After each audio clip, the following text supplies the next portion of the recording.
They crossed a line that should never be crossed. They targeted innocent family members who had nothing to do with wrestling business, nothing to do with championship gold, nothing to do with corporate politics or backstage drama. Bron Breakker and Bronson Reed thought they could send a message to Jacob Fatu by attacking his pregnant wife and elderly father outside a grocery store in San Diego, but what they unleashed was a monster that makes their previous brutality look like a children's tea party. What Jacob Fatu did to these two cowards in retaliation wasn't just wrestling, it was biblical vengeance that left both men hospitalized, their careers in question, and the entire wrestling world asking if they witnessed attempted murder or justified payback. The attack happened on a quiet Tuesday afternoon in Chula Vista, California. Maria Fatu, 7 months pregnant with her and Jacob's second child, was helping her father-in-law load groceries into their car when two massive figures approached from behind. Security footage from the parking lot would later show Bron Breakker and Bronson Reed, both wearing hoodies and sunglasses, stalking the Fatu family like predators hunting prey. They waited until Jacob wasn't there, Maria later told police from her hospital bed, her voice shaking with trauma and rage.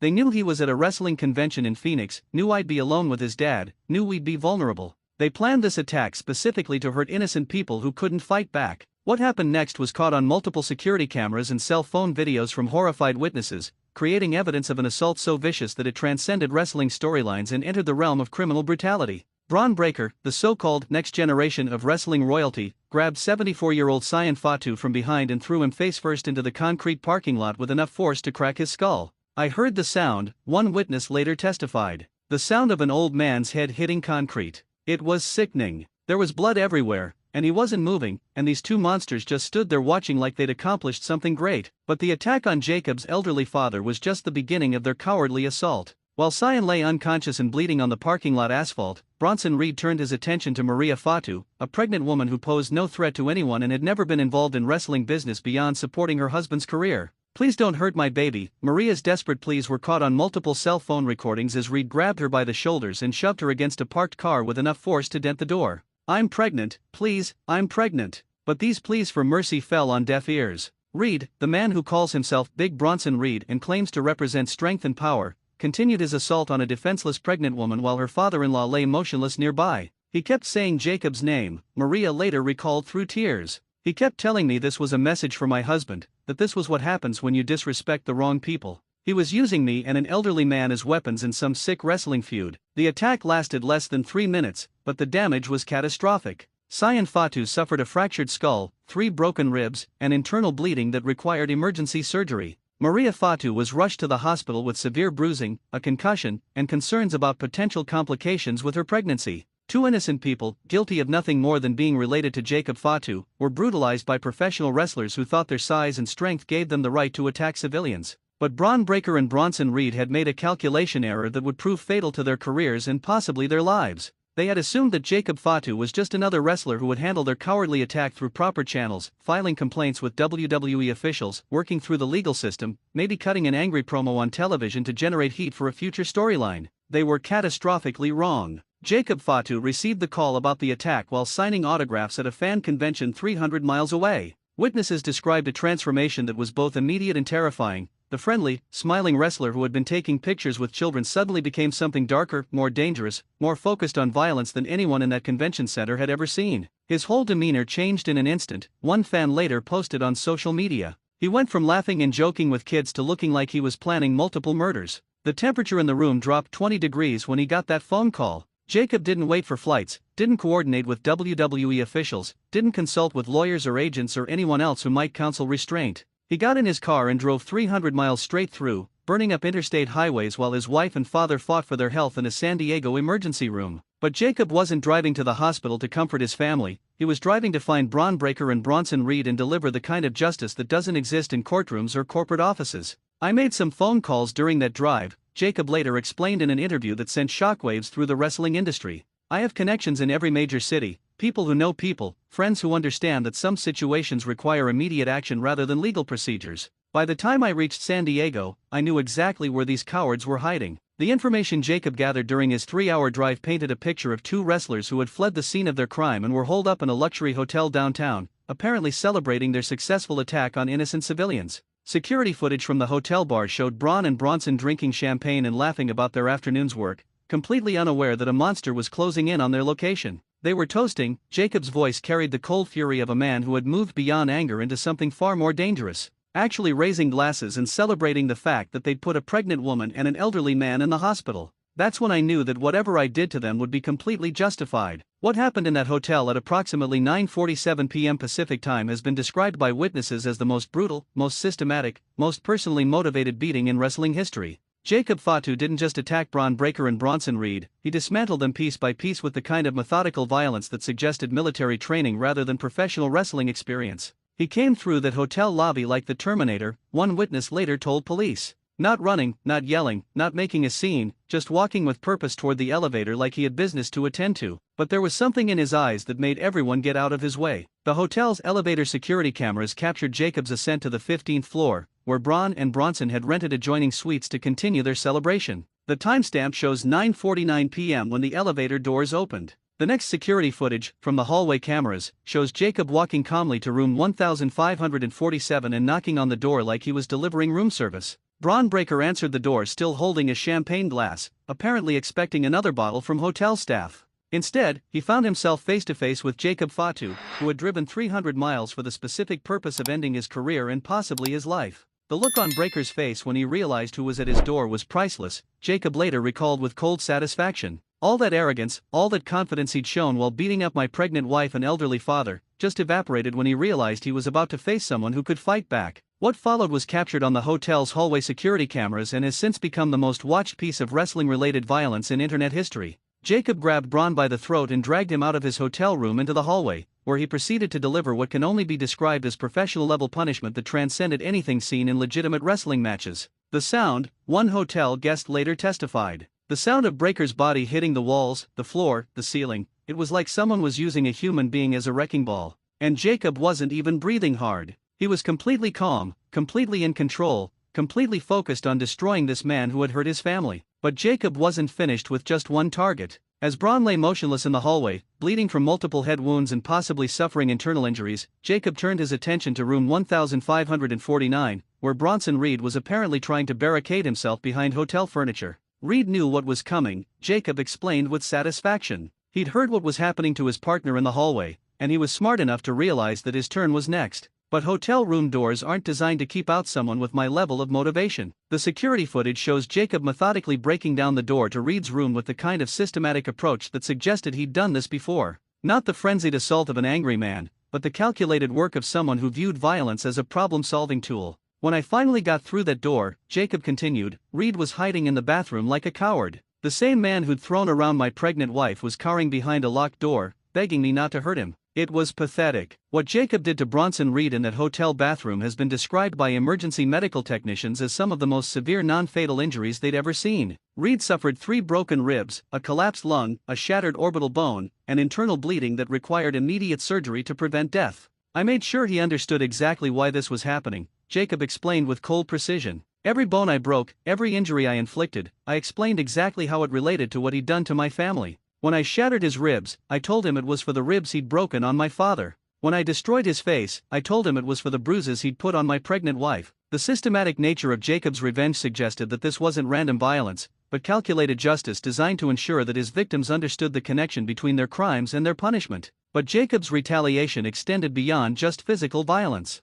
While Bron and Bronson were being loaded into ambulances, Jacob was already implementing the next phase of his revenge campaign, the complete destruction of their wrestling careers and public reputations. I started making phone calls from the hotel lobby, Jacob revealed. Every wrestling promoter, every booking agent, every television executive who might consider hiring these men needed to know exactly what kind of people they were dealing with. Not wrestlers, not entertainers, not performers, cowards who attack pregnant women and elderly men. The phone calls Jacob made that night effectively blacklisted both men from the wrestling industry. Within hours, their WWE contracts were terminated, their independent bookings were cancelled, and their merchandise was removed from company stores. The wrestling industry had collectively decided that attacking civilians was unforgivable, regardless of storyline justifications or heat-generating potential. They thought they were sending a message to me, Jacob observed with cold satisfaction. Instead, they sent a message to the entire wrestling industry about what happens when you cross lines that should never be crossed. Now they're unemployable, unhireable, and completely finished in this business. But Jacob's revenge campaign didn't stop with career destruction.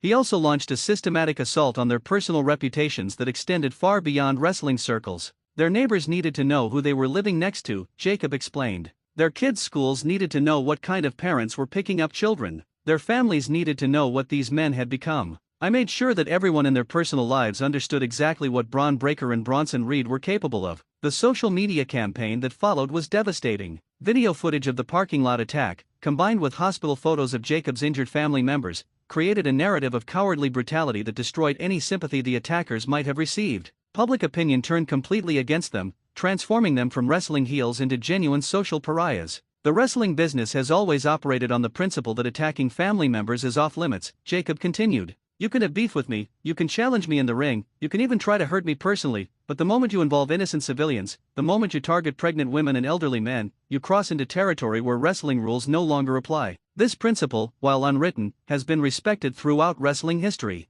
Family members of wrestlers have generally been considered non-combatants, protected from the feuds and conflicts that define the business. Bron and Bronson's violation of this code represented more than just personal attacks, they had threatened the safety of everyone connected to the wrestling industry. My wife will never feel safe again, Jacob's voice cracked with emotion as he described the lasting impact of the attack. She looks over her shoulder every time she leaves the house, wondering if some other cowards are planning to hurt her as a way to get at me. They didn't just assault her physically, they stole her sense of security forever. The psychological damage inflicted on Jacob's family extended far beyond their physical injuries. Maria Fatu developed anxiety and depression that required professional counseling, while Cyan Fatu struggled with mobility issues and memory problems related to his head injuries. Two innocent people had been permanently damaged by wrestlers who thought family members were legitimate targets. But Jacob's retaliation produced results that extended far beyond his personal situation. The brutal justice he delivered to Bron and Bronson sent a message throughout the wrestling industry that family members remained off limits, regardless of storyline heat or personal conflicts. Every wrestler with a family breathed easier after what I did to those cowards, Jacob observed with satisfaction. They knew that someone was willing to enforce the unwritten rules, that there would be consequences for crossing lines that should never be crossed. The hospital reports on Bron Breakker and Bronson Reed painted a picture of two men who had paid a severe price for their cowardly attacks. Both suffered injuries that would require months of recovery and potentially end their wrestling careers permanently. Their medical bills alone reached hundreds of thousands of dollars, while their lost income from terminated contracts and cancelled bookings represented millions in future earnings. They're alive, Jacob stated matter-of-factly. Which is more mercy than they showed my family. They could be dead right now, and everyone who saw that parking lot security footage would understand why. Instead, they get to live with the consequences of their choices and hopefully learn something about respecting innocent people. The legal ramifications of the entire situation created a complex web of charges and countercharges that highlighted the difference between initiating violence against civilians and responding to such attacks. While Bron and Bronson faced serious criminal charges for assaulting a pregnant woman and elderly man, Jacob's actions were viewed more sympathetically by law enforcement officials who understood the context of his retaliation. The district attorney made it clear that they understood the difference between attacking innocent family members and defending them, Jacob explained. They saw the security footage, they interviewed the witnesses, they understood exactly who the real criminals were in this situation. But Jacob's victory went beyond legal vindication or career destruction of his enemies. He had demonstrated something fundamental about loyalty, family protection, and the consequences of targeting innocent people. His willingness to drive 300 miles and risk his own career to defend his family sent a message that resonated throughout the wrestling industry and beyond. This is what real family loyalty looks like, Jacob declared with pride. Not the storyline loyalty that WWE manufactures for television, not the temporary loyalty that disappears when careers are threatened, but the kind of loyalty that drives you to extreme action when your loved ones are endangered. The contrast between Jacob's family devotion and the corporate loyalty that defines modern wrestling was stark and meaningful. While companies preached about family values and brotherhood, Jacob had demonstrated what those values actually look like when tested by genuine crisis. Roman was right when he chose me for the new Shield, Jacob continued, referencing his alliance with Roman Reigns and their war against corporate wrestling corruption. He needed someone who understood what real loyalty means, someone who wouldn't abandon family when things got difficult, someone who would fight to the death for the people he loves. Jacob's actions had proven his credibility as Roman's partner in ways that no wrestling storyline could accomplish. By defending his family with such extreme dedication, he had demonstrated the kind of loyalty that couldn't be bought, manipulated, or corrupted by corporate interests. But perhaps the most significant impact of Jacob's retaliation was the message it sent to other potential attackers who might consider targeting wrestlers' families. The complete destruction of Bron Breakker and Bronson Reed's careers, combined with their severe physical punishment, created a deterrent effect that would protect innocent family members throughout the industry. Every coward who might be planning similar attacks saw what happened to Breakker and Reed, Jacob observed with satisfaction. They saw two tough guys get completely destroyed for targeting civilians. That's going to make them think twice before they cross lines that should never be crossed. The ripple effects of Jacob's justice extended far beyond his immediate situation. Wrestling families throughout the industry reported feeling safer, more protected, and more confident that their loved ones wouldn't be targeted as weapons in business conflicts. "My actions weren't just about defending my specific family," Jacob explained. "They were about defending the principle that innocent people should be protected from wrestling business, that civilian family members are off-limits regardless of storyline heat or personal conflicts. This principle, while always understood within wrestling culture, had never been enforced with such devastating effectiveness." Jacob's willingness to destroy careers and inflict serious physical punishment for violations sent a message that couldn't be ignored or forgotten. The wrestling media's coverage of the incident largely supported Jacob's actions, with most reporters and analysts distinguishing between his defensive retaliation and the initial attacks on innocent civilians. The moral clarity of the situation, cowards attacking a pregnant woman and elderly man versus a son and husband defending his family, made it easy for the public to choose sides. "Jacob Fatu did what any real man would do," wrote Dave Meltzer in his Wrestling Observer newsletter. "When cowards attack your pregnant wife and elderly father, you don't file complaints or wait for corporate justice. You handle it immediately and definitively." But Jacob's retaliation also raised important questions about the role of violence in resolving conflicts and the effectiveness of official channels for addressing serious crimes. His decision to bypass legal authorities and deliver immediate justice highlighted the limitations of traditional law enforcement when dealing with wrestling-related conflicts. "The police would have arrested them eventually," Jacob acknowledged. "But that wouldn't have sent the message that needed to be sent, wouldn't have created the deterrent effect that will protect other families, wouldn't have delivered the immediate justice that the situation required." This perspective, while controversial, resonated with many people who believed that some situations require immediate action rather than bureaucratic procedures. Jacob's willingness to risk his own freedom to protect innocent family members demonstrated a level of commitment that transcended legal considerations. The physical recovery process for Jacob's family members became a rallying point for wrestling fans who wanted to support innocent victims of cowardly attacks. Crowdfunding campaigns raised hundreds of thousands of dollars for medical expenses, while wrestling merchandise featuring "Fatu Family Strong" slogans generated additional support for their healing process. "The wrestling community showed us that good people still exist," Maria Fatu later said from her hospital bed. "While two cowards tried to destroy our family, thousands of wrestling fans came together to help us heal and recover." This outpouring of support demonstrated the fundamental decency of wrestling fans and their rejection of attacks on innocent family members. The contrast between fan support and the cowardly attacks by two professional wrestlers highlighted the moral clarity of the entire situation. But Jacob's victory came with personal costs that extended beyond the obvious legal and career risks. The extreme violence he had inflicted on his enemies, while justified by their crimes, had psychological impacts that would affect him for years to come. "I don't regret what I did," Jacob stated clearly. "But I'm not proud of the fact that I had to become that violent to protect my family. I wish I lived in a world where pregnant women and elderly men were automatically safe from cowards who used them as weapons." This nuanced perspective, defending his actions while acknowledging their necessity rather than celebrating their brutality, demonstrated Jacob's moral complexity and his understanding of violence as a tool rather than an end in itself. The long-term career implications for all parties involved remained unclear as the wrestling industry processed the magnitude of what had occurred. Jacob's stock had risen dramatically among fans and fellow wrestlers who respected his family loyalty, while Bron and Bronson faced permanent blacklisting from legitimate wrestling companies. "Actions have consequences," Jacob observed philosophically. "They chose to attack innocent people, and now they're living with the results of that choice. I chose to defend my family, and I'll live with whatever consequences come from that decision." But perhaps the most important outcome of the entire situation was the reaffirmation of fundamental principles about family protection and civilian safety that had been temporarily forgotten in the heat of wrestling storylines and business conflicts. "Wrestling is supposed to be entertainment," Jacob concluded. "The moment it starts endangering innocent people, the moment pregnant women and elderly men become targets, it stops being entertainment and becomes something darker. What I did to Breaker and Reed was a reminder that we can't let the business corrupt our basic humanity." As the wrestling world continued to process the implications of Jacob Fatu's devastating retaliation against Bron Breakker and Bronson Reed, one truth became undeniably clear: they had messed with the wrong family. Their cowardly attack on innocent civilians had unleashed a monster who would stop at nothing to protect the people he loved, and their careers, their health, and their reputations had been permanently destroyed as a result. The message was sent, received, and understood throughout the wrestling industry: family members are off limits, civilian attacks will be met with overwhelming retaliation, and Jacob Fatu is not a man you want to cross under any circumstances. Justice had been served, families had been protected, and two cowards had learned the hard way that some lines should never be crossed.